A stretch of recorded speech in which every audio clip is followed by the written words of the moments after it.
Studying languages sucks. We're so busy with our everyday lives that when we do have free time, we just want to relax. And when we finally get time to study... Okay, let's focus. We're just so tired and bored. Today, I want to share with you 5 ways to hack your brain into learning English. Are you ready? Let's have a look. Number 1. Stimulation and memory. One big reason why information doesn't stay in our brains is because it isn't stimulating enough. In other words, it's so boring. No one wants to sit down in a classroom and write down grammar rules for hours. Instead of that, many people would prefer to travel to a different country, talk to the natives, and be surrounded by the language, because it's more stimulating. First piece of advice: when choosing what materials to study, don't forget to balance interesting and useful materials. One example is a textbook versus a storybook. Don't get me wrong, textbooks can be great, but sometimes you just want to fall asleep when studying them. But a storybook, on the other hand, can teach you so much, not just about the language, but also about culture and history all at the same time. I highly recommend graded readers because there are many levels all the way from beginner to advanced.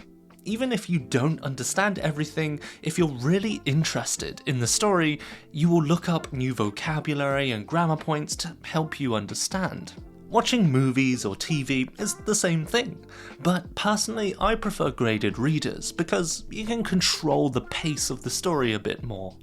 So, in a nutshell, find material that is interesting too, not just useful.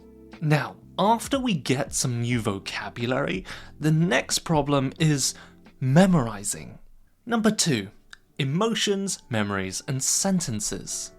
Making your own example sentences is absolutely necessary for mastering a word, but there are good and bad example sentences.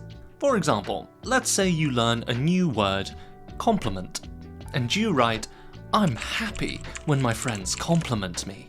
This isn't wrong, but there is a big problem. Anybody could write this sentence.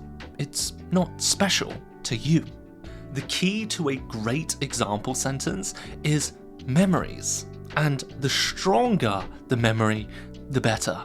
So for compliment, think of any memorable moment when somebody important to you complimented you, and be specific, add details.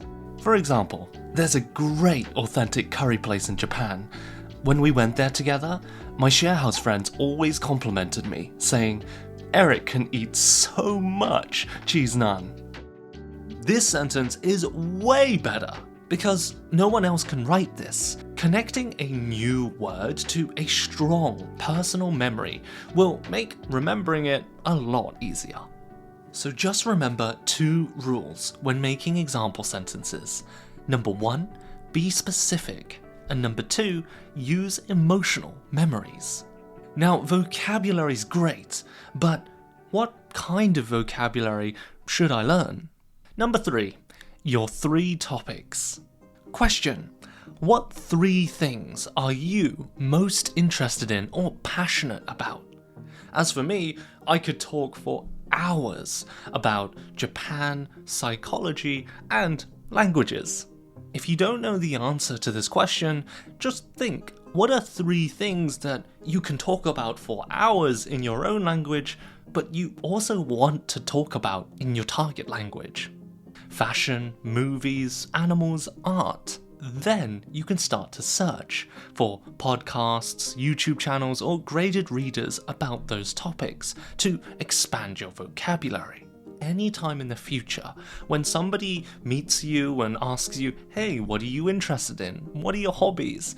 These are the topics that you will talk about the most. Next, let's talk about one small step before a real conversation that can change it completely. The 10-minute plan.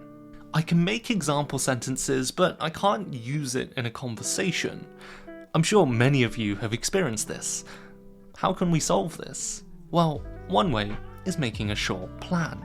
Anytime you chat to a friend or take an online English lesson, 10 minutes before the conversation, make a short plan. What topics do I want to talk about? What key words do I need for these topics? And do I have any questions? This is a warm-up for the conversation. And here are my notes that I made just before my Japanese lesson the other day. When you start the conversation, you have all the notes you need, so there's no pressure to remember everything. If you do forget, you can just look at your notes. This way, you feel less nervous and you can speak more smoothly because you've already thought about everything before the chat. Bonus tip: when speaking, the other person might give you some new words or corrections. After the conversation, remember to edit your notes, correct any mistakes, and add new words. Then, when you speak to a different person, you can tell the same story, but with an updated and more accurate vocabulary list. Now, the final thing I want to share today is a method to make new words stick really well in your brain.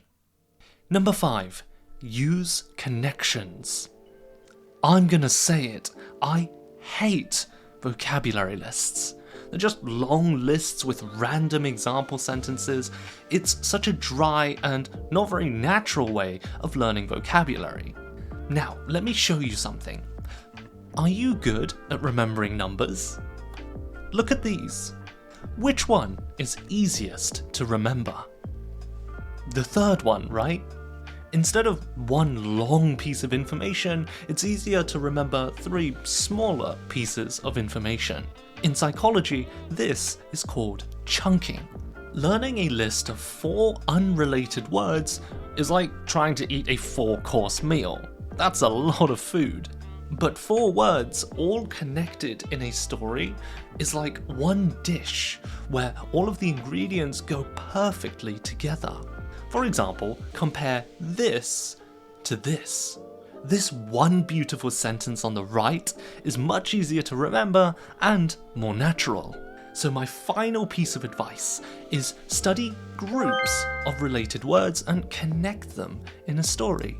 Ideally from a personal experience or memory, but you can also make up a story. That's fine too. That's it.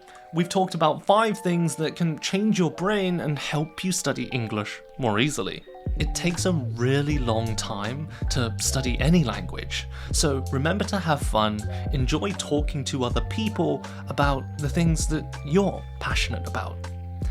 Thank you very much, have a wonderful day, and bye for now.